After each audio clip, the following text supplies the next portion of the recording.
jalur rotasi. Tapi kalau sekarang, without any further ado Survivors, kita akan saksikan Ses sama Mor harusnya bakal gesekan juga di first drop zone mereka, yaitu di Militia. Akan seperti apa tensinya?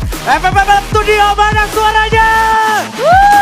Terima kasih banyak Survivors. So ini dia, pesawat sudah mengudara datang dari arah stadium menuju ke arah Snowfall yang mana Garrison menjadi blue zone saat ini, Baby Lee. Waduh. Ini sebenarnya ada dua tim biasanya di area railroad. Ya kan, ada dua tim yang harusnya drop zone di arah sana. Cuman gue nggak tahu apa ada yang bakalan ngalah atau mereka bakalan nabrakin di awal. Karena sejauh ini masih cukup aman aja. Cuman masalahnya kali ini mereka udah mulai turun. Tapi MBR sedikit berdekatan dengan GRC. Oh itu udah pasti. Karena memang itu default drop zone MBR sama GRC itu yang pertama. Dan yang kedua adalah kalau relevan sama pembahasan gue tadi soal Ses sama Morp ternyata ngalah drop zone-nya untuk nggak ambil Militia atasnya. Yang mana kita tahu Morp waktu masih di Dranix pun dia ambil di sana apapun Militia yang terjadi. Tapi pertimbangannya banyak, apalagi ada Genesis Dogma juga yang turun di railroad sana. Barengan sama Kak Gendra yang turunnya juga secara pesawat barengan bakal rebutan gacha lootingan bersama. Tapi Andrique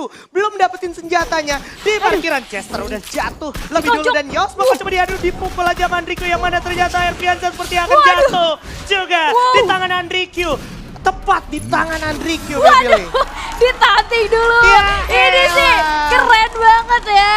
Ya ampun, gak perlu senjata, tangan pun jadi Bang Haji. Karena balik lagi ya, Andre ini memang dia tahu banget kalau misalkan tanpa senjata dia mau pakai tangan ya jaraknya memang harus deket banget. Jadi dia bener-bener ngepepetin player atau lawannya tadi. Tapi di sisi lain gue lihat Kak Gendra ternyata ada di sekitaran Genesis Dogma bakalan terculik satu player. Tapi ini akan mengundang Sesalvaing untuk datang ke area mereka karena tembakannya sudah mau terdengar, bahkan skill Homer udah mulai diaktifkan. Connect ke arah Vader di arah sana. Tapi kali ini Jojo akan coba menjadi player yang paling terdepan. Bara siap-siap kali ini akan melemparkan satu granat tapi masih belum bisa connect. Bahkan Jojo berhasil dapetin satu playernya dengan double handgun. Tapi kali ini Vader hati-hati kelihatan bahkan harus dipulangkan dua player dari Kak Gendra saat itu juga dengan waktu yang sangat singkat. Ya ampun, ini emang momentumnya Ses banget ya. Ses tahu betul kalau dia ke Militia, apalagi Militia nggak ada kontestannya, ya udah dia ambil yang paling memungkinkan. Depannya dia sebelum railroad, orang-orang lagi pada struggle dapetin first lootingannya. Kebetulan mereka nggak bisa nyari lootingan gara-gara kalau dia lari-larian nyari lootingan itu udah pasti ditatakin sama Ses yang kebetulan tadi udah dapetin lootingan duluan. Dan aim dari anak-anak Ses bisa kita lihat tadi gimana Jojo, gimana warga-warga Ses juga langsung memberikan gedoran pelurunya tanpa miss sedikit pun, langsung mematahkan beberapa player dari Kak Gendra yang mana ini cukup membuat Kak Gendra jadi pincang. Nah, ngomongin pincang, Jarsi Lim sebagai kapten juga di sini harus bakal pincang saat lagi. Iya, bakalan pincang karena Lim sendirian aja. One situation, bahkan kali ini dikalahkan oleh seorang Vals. Menjadi poin kill tambahan untuk MBR. Ya, ini cukup susah ya karena emang kalau ngelihat gimana pola main GRC yang biasanya emang agak melebar, dia cari resource ke pinggir-pinggir map, ditambah MBR juga biasanya dia emang nungguin orang-orang yang lari ke pinggir map, itu udah jadi makanan JRC jatuhnya. Dan ada pertukaran player, dimana X-Koi tadi harus digantikan oleh Kimsi. Kimsi akhirnya bermain juga. Jatuhnya ini hari pertamanya Kimsi, walaupun ini jatuhnya hari terakhir MBR untuk main di week pertama. Bibi. Waduh, gue penasaran sih Kimsi bakalan seperti apa karena dia juga baru banget buat main di FML untuk hari ini. Dan gue lihat MBR dengan sangat percaya diri, dia tahu Panji sendirian aja di arah depan banget. Wow, dengan double barrel berhasil mendapatkan satu poin kill tambahannya. MBR, mereka cuma menyapu bersih sisa-sisa player di bibir zona ternyata. Iya. Karena memang seperti yang kita lihat di awal drop zone juga, GRC sendiri nggak ada kecenderungan untuk main naik ke arah atas dekat-dekat pinggir Snowfall. Dia malah cenderung nyari sisa lootingan yang ada itu ke bawah, yang mana dia harusnya udah tahu betul pas secara garis pesawat turun dari stadium ada yang turun ke sekitaran Fusion sana. Jadi ini emang kesempatan emas yang berhasil dimanfaatkan dengan baik sama MBR, ditambah kalau MBR jeli, kalau MBR benar-benar menyisir area ini udah ke notice bakal ada satu orang lagi di sana. Iya betul-betul, apalagi dia main team fight-nya tuh cepet banget gitu, nggak mengundang tim lain buat datang. Bahkan gue ngeliat Morph kali ini berhasil memulangkan Genesis Dogma di hashtag yang ke-12. Genesis Dogma harus tusun di game ketiga kita untuk hari ini. Bahkan akan menjadi poin kill tambahan untuk lawannya. Iya. Ini merupakan hal yang nggak gue bayangkan bisa terjadi untuk Genesis Dogma. Karena Genesis Dogma sendiri ketika dia tadi harus menghadapi Jibaku serangan di early sama Kagendra. Itu jujur sebuah plan yang jatuhnya jadi nggak tertebak. Karena apa? Genesis Dogma emang default mainnya cuma satu skena aja gitu. Satu skema yang akhirnya kebaca sama musuhnya. Musuhnya coba break itu. Ke-break akhirnya mereka kayak kelihatan nggak punya strategi cadangan. Nggak bisa bangkit lagi. Akhirnya harus tusen. Dan kita bakal lihat leaderboard sementara Iko lagi memimpin dengan 35 poinnya. Karena apapun yang terjadi sebisa mungkin mereka kalau nggak bisa kejar poin placement. Mereka kejar poin eliminasinya. Morph Team juga membayang-bayangi Genesis Dogma. Berarti poinnya bakal nge-stuck karena dia tadi nggak bisa berbicara banyak. Jatuhnya cuma dapat 1 poin eliminasi tadi ya? Cuman dapat 1 poin eliminasi karena mereka harus tumbang di hashtag ke-12. Ya. Dan dari segi placement mereka nggak dapat poin kill sama sekali. Apalagi mereka ada di hashtag ketiga untuk sejauh ini. Gue rasa bakal merosot banget sih untuk mereka. Ya. Dan PR-nya adalah ya mereka harus bisa memanfaatkan sisa-sisa match. Karena Genesis Dogma dia udah bagus ada di hashtag ketiga untuk sejauh ini. Kalau sampai mereka blunder gue rasa bakalan turun drastis banget sih. Ini pasti bakal jadi salah satu penyesalan Genesis Dogma. Karena Genesis Dogma nih sebenarnya bisa banget kontes ke Forest Red bersama Tiger Wong. Yang mana kalau diingat-ingat debutnya Genesis Dogma itu turunnya ke Forest Red gitu ya kan. Tapi memang alternatif drop zone mereka ada di Railroad atau di Garrison. Nah keputusan ini harusnya bisa jadi buah evaluasi untuk teman-teman Genesis Dogma di kesempatan-kesempatan selanjutnya. Karena kayaknya ya kalau ngomongin map atas jujur kalibernya tuh terlalu besar, apalagi tim-tim yang ada di sekitaran map atas itu tim-tim yang punya pengalaman. Morph, Ses, terus Kagendra yang juga udah jatuh bangun banget di Railroad. Ya kan kalau kita ngomongin Tiger Wong walaupun dia newcomer, dia juga masih punya kans untuk dipunish. Kayak kalau kita ngelihat di match pertama kemarin ketemu EVOS Divine dengan Neurostar aja, Tiger Wong bisa kocar kacir ya. Nah itu dia, iya sama halnya kayak Kagendra, mereka juga bisa dapetin kemenangan team fight di match kemarin kan dengan RRQ gitu kan. Dan ini akan menjadi PR sebenarnya untuk kedua tim karena mereka sama-sama kuat walaupun bisa dibilang baru gitu. Oke, tapi Morph kali ini akan sedikit kesulitan, bahkan Andri-nya harus ter-take down dengan Woodpecker yang sudah mulai kelihatan di arah sana. Tapi Mal cuman ada beberapa health point lagi dengan adanya beberapa pop-upan global berusaha buat survive untuk sejauh ini. Tapi Zuzana beberapa pop-upan global membuka jalan untuk maju ke arah depan. Tapi Morph berarti ini artinya Morph-nya masih utuh dengan 4 playernya. Mencoba untuk menculik satu persatu dari player Kagendra. Ini artinya Kagendra hanya tersisa seorang Reva dan bahkan Kagendra harus ditumbangkan di hashtag yang ke-11. Berarti ini Morph dan Kagendra sama-sama tim yang terbilang baru tapi mereka beda banget. Karena pertempurannya nggak terbilang imbang. Nggak imbang karena gini, ketika tadi fokus dari Kagendra juga udah fokusnya ke Mal aja, tapi ternyata satu orang berhasil di-tap sama si Mal dan juga Suzana. Suzana pinter banget, dia langsung maju paling depan ngasih badan, ngasih global supaya POV dari Kagendra tuh nggak bisa gimana caranya nge-end si Mal. Dan kebetulan si PO sama satu lagi temennya Ambot itu pinter banget untuk protect di carry-nya. Morph nih tahu betul carry-nya dia tuh letaknya ada di Mal. Makanya gimana caranya nggak ke-end Malnya. Ada yang mau datang ngeras bisa di-handle dengan baik. Dan akhirnya sisa player dari Kagendra nggak punya opsi lain selain ngelawan seorang Suzana yang udah telanjur di depan. Dan Suzana ini juga gue akuin bagus banget. Kapasitas dia sebagai racer untuk jaga badan, ngelawan, ngehandle 2 orang sekaligus bisa diandelin banget. Jadi kalau misalkan Morph permainannya masih dengan skema yang kayak gini, gue rasa map Alpine bisa dibungkus habis sama Morph. Karena dari tadi yang gue lihat cara mereka perang, cara mereka mengeksekusi lawannya terorganisir banget. Bahkan rotasinya aja cepet banget loh. Mereka dari tadi muter-muter, dapetin poin kill, ngefight, gak pernah kalah sama sekali. Bahkan playernya aja masih utuh dengan 4 player. Gue rasa ini bakalan menjadi hal yang cukup baik. Perbekalan untuk mereka, apalagi First Rider udah mulai sadar dengan adanya pergerakan dari Morph kali ini. Memilih untuk mundur sejenak buat cari informasi lebih lanjut lagi sepertinya. Karena gue rasa juga First Rider masih coba untuk setup di rumahnya sendiri.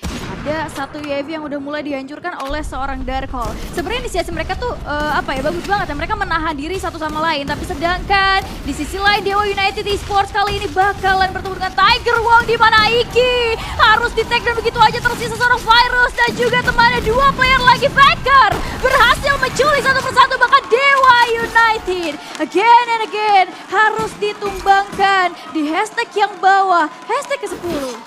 Emang agak susah ya, jujur kalau ngelihat momen dari Dewa United mengingat emang mungkin dia drop zone-nya di stadium, tapi dia akhirnya nggak ambil jalur river mode-nya. Dan ketika dia ketemunya di dekat-dekat Forest Red sana, udah pasti bakal ketemunya kayak model TWE datang dari sana, begitu Ocean View juga akhirnya dilepas gitu aja gara-gara tadi FR juga nggak lanjut di sana. GRC juga nggak komit ambil di sana, ini malah jadi kayak jebakan akhirnya untuk Dewa United yang mana bisa gue bilang jatuhnya agak salah langkah jatuhnya ya. Tapi sekarang kita harus fokus di mana kontes selanjutnya ini bakal menjadi milik Tiger Wong melawan GRC yang nyaris saja tumbang di awal-awal tadi dimakan habis sama MBR. Apakah kesempatan kedua ini bisa dimaksimalkan sama GRC atau tidak? Kita lihat saya, Baby. Kita lihat aja karena gue lihat juga Tiger Wong memilih untuk menjaga jarak terlebih dahulu, mempending pertempuran yang terjadi, sedangkan Morph gak mempending pertempuran sama sekali. Dia sadar bahwa ada Force Rider di arah depan sana. Bang satu granat udah mau dilemparkan, meledak, belum memakan korban jiwa. Tapi Suzana harus dipulangkan begitu aja. Morph tersisa 3 player aja, maju ke arah depan Piu dengan sangat percaya dirinya. Beberapa popopan gol udah mulai dibuang begitu aja. Piu memilih arah lain, mencari vision yang lebih nyaman lagi, tapi ternyata belum kelihatan karena Force Rider pun mengubah posisinya. Karena gue lihat di sini masing-masing tim masih menjaga badannya satu sama lain. Cuman masalahnya di sini Morph harus terculik satu. Ini artinya 4 versus 3 akan terjadi. Tapi Zona gak bisa berkata banyak lagi. Harus menyusut sedikit tapi pasti. Tapi di sisi lain Iko Esports harus ditumbangkan di hashtag yang ke-11. Ini membuka kesempatan untuk tim-tim lain berusaha buat mengejar poinnya Bang Haji. Ya. Sayang sekali, Iko padahal tadi udah dapat slow temponya dia, tapi sayangnya dia nggak bisa eksekusi momentumnya. Di sini GRC juga menunjukkan kapasitas mereka sebagai tim dengan mekanik individu yang juga kelihatan banget jam terbangnya. Tapi Faker, lu kehilangan satu kesempatan Mas tadi ketika Panzi lagi coba backstep ke belakang. Dia malah lewat momentumnya, tapi nggak masalah. Faker bakal coba tebus itu, bakal dicari begitu saja sampai sayangnya. Tiger Wong, lagi-lagi harus gua sebut ada golden moment yang bisa di-abuse. Tapi kebetulan GRC di sini juga bisa banget nge-handle momentum, dan momentum selanjutnya harus kita saksikan. Saya Salvaing yang tadi sempat di-mention Baby Lee juga lagi struggle banget, akan merasakan struggle yang sama di map Alpine ini. Jangan sampai struggle lagi, tapi kali ini Bara harus ter-take down, masih bisa di-revive untuk sejauh ini. Ampio di sisi lain melemparkan dan membuang beberapa granat yang berhasil men-take down satu play di arah sana. Bahkan 1 poin kill dari Bara harus dipulangkan begitu aja. Satu shotgun digenggam dan Valdo udah mulai maju ke depan, tapi ternyata 3 player dari Ampio udah mulai self revive. Kali ini apakah akan ada momen kedua yang terjadi? Oke, saya Salvayu udah mulai sadar dengan adanya Brian yang udah mulai jalan. Ini artinya berarti Brian berhasil menyelamatkan dirinya untuk sejauh ini. Gak jadi pulang di hashtag ke-8. Gak jadi pulang di hashtag 8 ya, karena sisa 7 tim juga sekarang, apalagi MPO. Kalau mau ke belakang cari vending mesin udah kejauhan, dan kebetulan kontes selanjutnya ada di Onyx, Olympus, dan juga 1 player Morph di belakang sana untuk memberikan distraksi. Mal, tapi di sini dengan shotgunnya harusnya masih bisa diandalkan karena udah ke notice adanya Glual di sana, tentunya bakal jadi 1 kill yang akan dipegang sebagai kill secure. Apalagi di selain Faiz bakal berhasil dapetin Jojos, sebuah big deal pick dari arah GRC menuju SES, tapi Darto sang kapten juga berhasil dapetin Pulse, salah satu aim star dari MBR Epsilon juga. Sekarang FR bakal fokus ke arah yang ada di depan mereka, dan perlahan tapi pasti tetap dihancurkan glual-glual yang udah coba dibentuk, udah coba dibangun oleh Onyx Olympus. Sedikit lagi Onyx Olympus bakal mengetahui konspirasi apa lagi ini ke circle selanjutnya, akankah mental ke arah Onyx atau ke MBR, karena Onyx sering banget dapat kesempatan Mas mendapatkan circle terakhir, tapi kali ini Dewi Fortuna berkata lain bergerak, ternyata circle terakhirnya ke arah MBR. Ya ampun, ya ampun, ya ampun, ini Force Rider harus menunda pertempurannya terhadap Onyx, karena gua rasa mereka harus membagi posisinya kedua arah yang berbeda. Di belakangnya udah ada MBR yang udah mulai sadar bahwa ada tim mereka yang berusaha buat nembakin terus ke arah Onyx, tapi di sisi lain kayak gua rasa Onyx ini gak punya resource yang banyak. Dia bahkan cuma manfaatin 1 kompon bebatuan untuk rebahan aja, nggak bisa bergerak lebih banyak lagi, apalagi maju ke arah depan. Gue rasa bakalan susah banget, sedangkan Onyx Olympus harus tumbang di hashtag yang kelima karena susah banget buat dia bertahan, Bang Haji. Susah banget bertahan, di kiri ada teman-teman SES, di kanan ada FR, dan itu nggak bisa mereka eksekusi satu persatu, nggak bisa mereka milih salah satu karena mereka udah jatuhnya sandwich position, bukan sandwich generation, dan sekarang udah masuk zona peringatan, circle udah mulai jalan.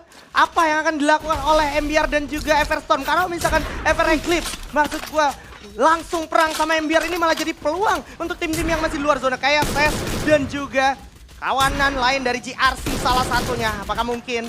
Apalagi udah ada Lozi berhasil dapetin YNZ. Kimzi di depan sana bakal berupaya semaksimal mungkin untuk survive. Dari samping juga udah kelihatan Darkol bakal coba dicecer terus oleh Jojo. Karena Jojo sudah menotis betul keberadaan sang Kapten Darkol. Langsung dian begitu saja. Apalagi masih ada sisanya di belakang. Bakal coba di-confirm.